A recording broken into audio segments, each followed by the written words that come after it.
बिस्मिल्लाहिर्रहमानिर्रहीम। अस्सलाम वालेकुम डियर स्टूडेंट्स, कैसे हैं आप सब? In the yesterday's topic we had discussed about the like and unlike parallel forces. In today's topic I will teach you that how can you resolve a force into its perpendicular components. So let's start. The topic is the resolution of forces. First, I will discuss that what does this word mean, resolution, splitting up.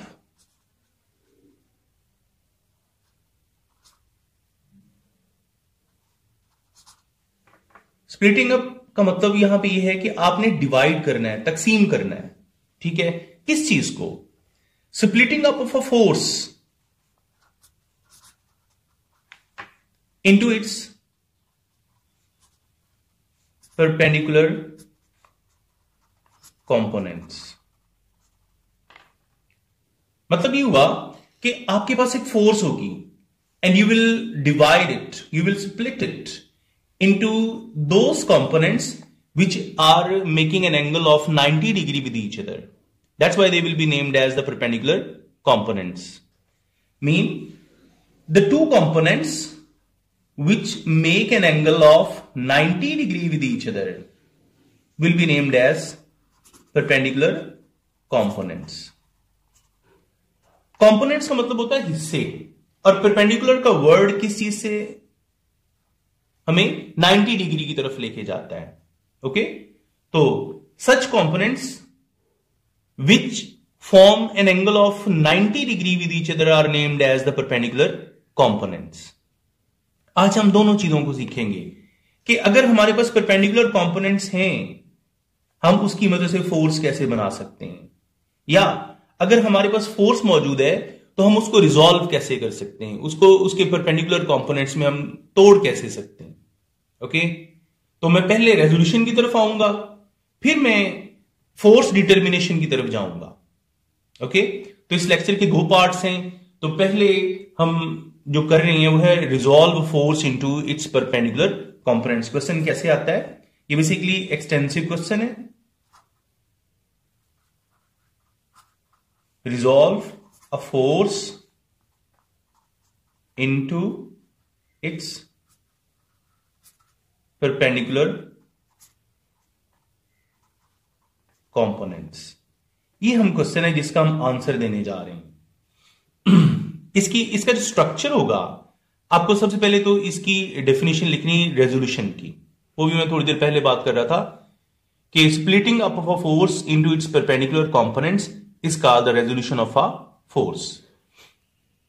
इसके बाद आप second number पे आप इन चीजों की यानी perpendicular components की definition लिखेंगे। द म्यूचुअली परपेंडिकुलर कंपोनेंट्स आप यहां पे शो करेंगे। एक एक्स एक्सिस के अलॉन्ग होगा, दूसरा कौन सा? वाई एक्सिस के अलॉन्ग, और उसके बाद उसका जो है वो आप शो कर दोगे कि एंगल कौन सा है? 90 का। इसके बाद हम आते हैं इसकी एक्सप्लेनेशन की तरफ।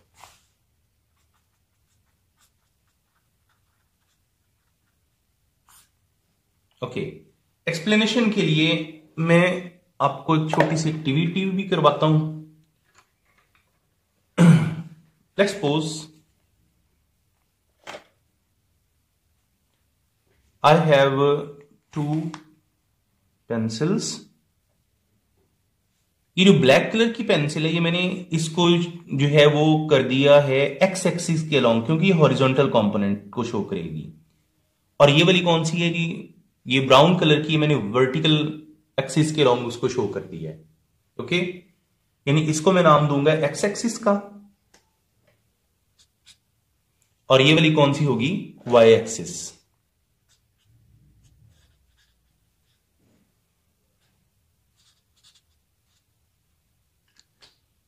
Consider a force F is making an angle of theta with x axis like this। ये जो ग्रीन पेंसिल है, it is showing the vector of the force, mean force vector को ये शो कर रही है।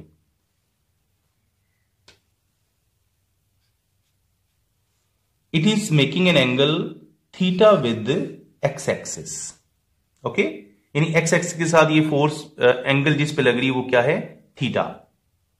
अच्छा, now I want to split this force into its horizontal and the vertical components. Okay, name this force as O A. Now draw the projection from the head of the A on x axis। यानी A के head से आपने x axis के ऊपर एक projection draw करनी है। Like I will put this vector here, it will show the projection.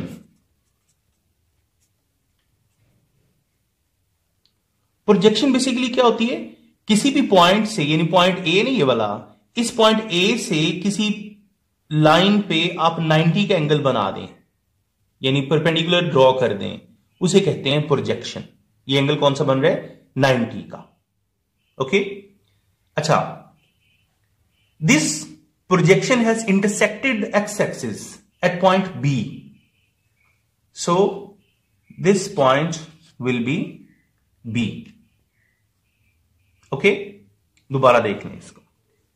I had taken a force F which is being represented by the vector OA.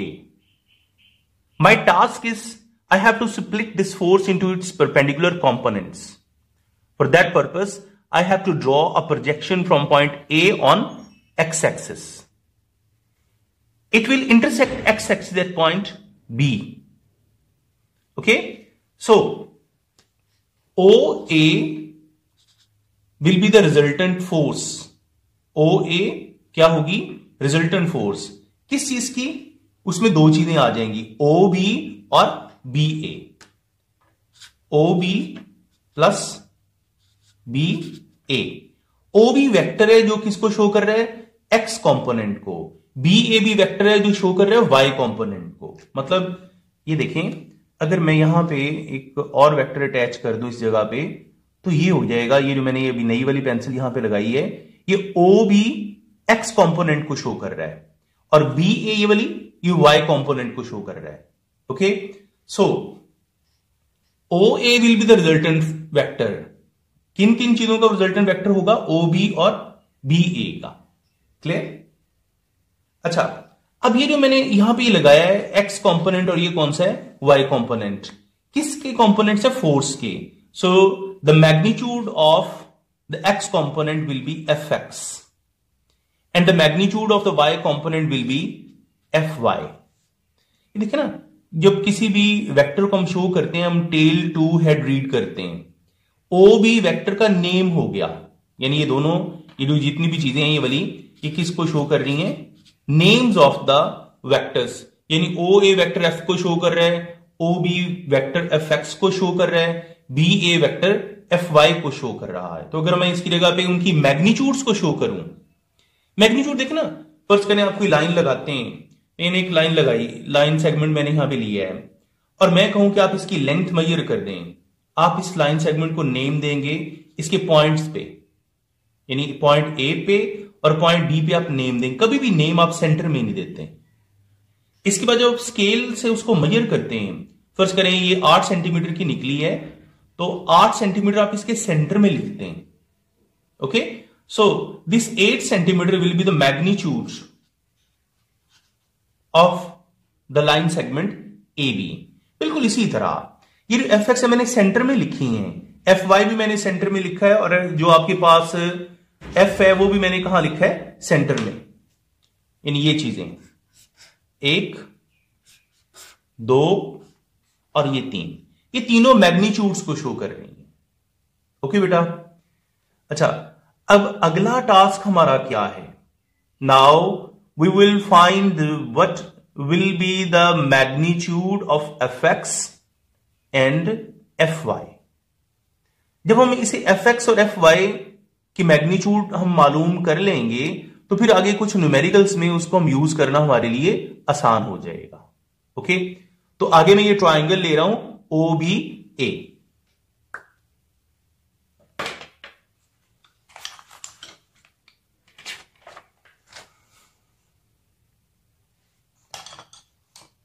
मैं इसको reconstruct कर देता हूं यहां पे। ये आपके पास y एक्सिस होगी, ये कौन सी x एक्सिस होगी, और ये वाली होगी आपके पास फोर्स, ये इसका वर्टिकल कंपोनेंट और ये इसका horizontal component. Okay, F Y, F X, F, और ये हो गया थीटा। अच्छा, अब अगर आपको वर्टिकल और हॉरिजॉन्टल कंपोनेंट की वैल्यू निकालनी है तो आपको ट्रिग्नोमेट्रिक रेशियोज की हेल्प लेना पड़ेगी। ओके, क्योंकि हमें पता है कि जितनी भी राइट एंगल ट्राइंगल्स हैं उनके जितने भी प्रॉब्लम्स हैं उनको सॉल्व करने के लिए हमें ट्रिग्नोमेट्री की हेल्प लेना पड़ती है। तो मैथमेटिक्स की तरफ मैं जाऊंगा। ये जो आपके पास राइट एंगल ट्राइंगल है ना, उसकी ये जो साइड है जो हॉरिजॉन्टल होती है उसे आमतौर पे इस एंगल के लिहाज से बेस कहा जाता है। तो इसका बेस है ओ बी, और ये जो वर्टिकल साइड होती है इसे हम कहते हैं परपेंडिकुलर, और वो है बी ए। ये ना हम इस एंगल के लिहाज से सारी जो है वो कैलकुलेशन कर रहे हैं। Side opposite to any given acute angle is named as the perpendicular, यानी किसी भी एक्यूट एंगल के सामने वाली साइड को क्या नाम देते हैं आप? Perpendicular. So B A will be perpendicular and the side opposite to the right angle will be named as hypotenuse, यानी ये आ गया आपके पास हाइपोटेन्यूज, और इसको हम शो करेंगे ओ ए से। ओके, अब आते हैं कि आपके पास एफ एक्स और एफ वाई की मैग्नीट्यूड कैसे निकलेगी। पहले मैग्नीट्यूड निकालने जा रहे हैं एफ वाई की।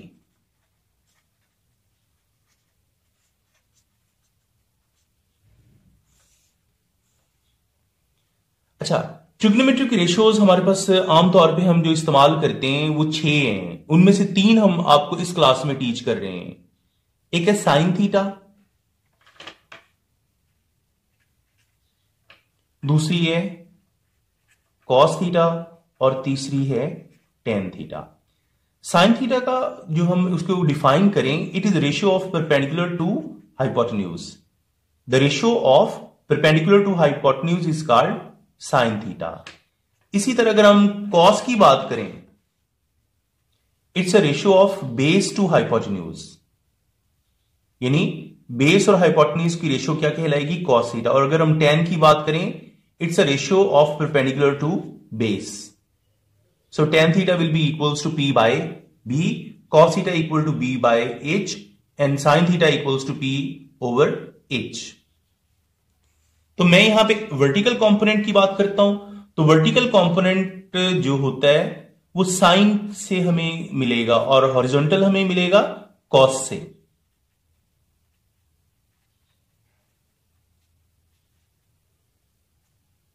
और tan हमें जो है वो एंगल की तरफ लेके जाएगा। अगर आप magnitude of the angle find करना चाह रहे हैं ना, तो वो आपको टेन थीटा से अवेल होगा। ओके, तो सबसे पहले मैं अपने आप को फोकस करवा रहा हूं कि भी हम एफ वाई निकालें, बाद में इनकी तरफ हम चलेंगे। We know that sine theta equals to P by H. अब हमें इस ट्राइंगल से परपेंडिकुलर लोकेट करना है, उसका नेम क्या है? ये परपेंडिकुलर है, इसका नेम है B A. Vectors are always read from tail to head, so sine theta equal to B A over H आपके पास है ओ ए।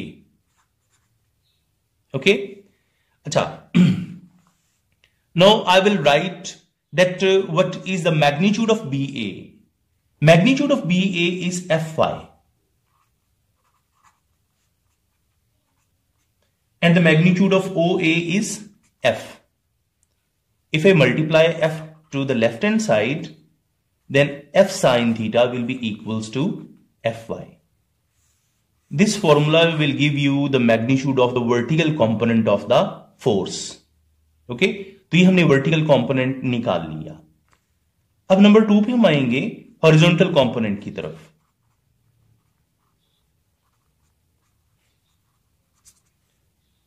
यानी मैग्नीट्यूड ऑफ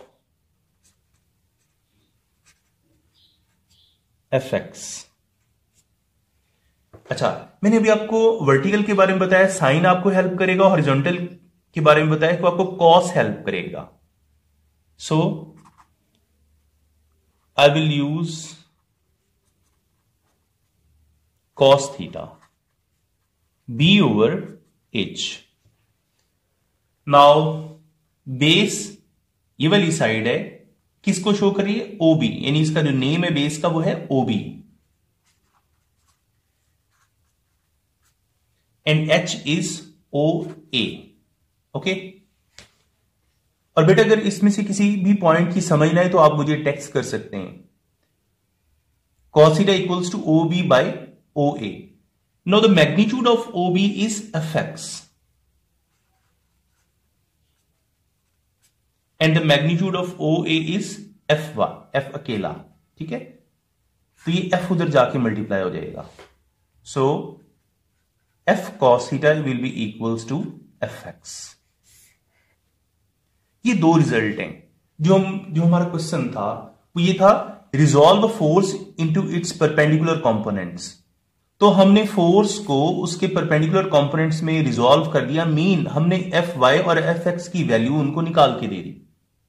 ठीक है, तो ये बेटा आपका ये बेसिकली रेजोल्यूशन ऑफ फोर्स के दो सवाल हैं। अभी हमने एक सवाल किया, अब हम दूसरे सवाल की तरफ जाते हैं, लेकिन ये वीडियो थोड़ी सी लंबी हो रही है, मैं इसके लिए दूसरी वीडियो बनाता हूं। Okay, so wait for a few moments. Thank you, अल्लाह हाफिज।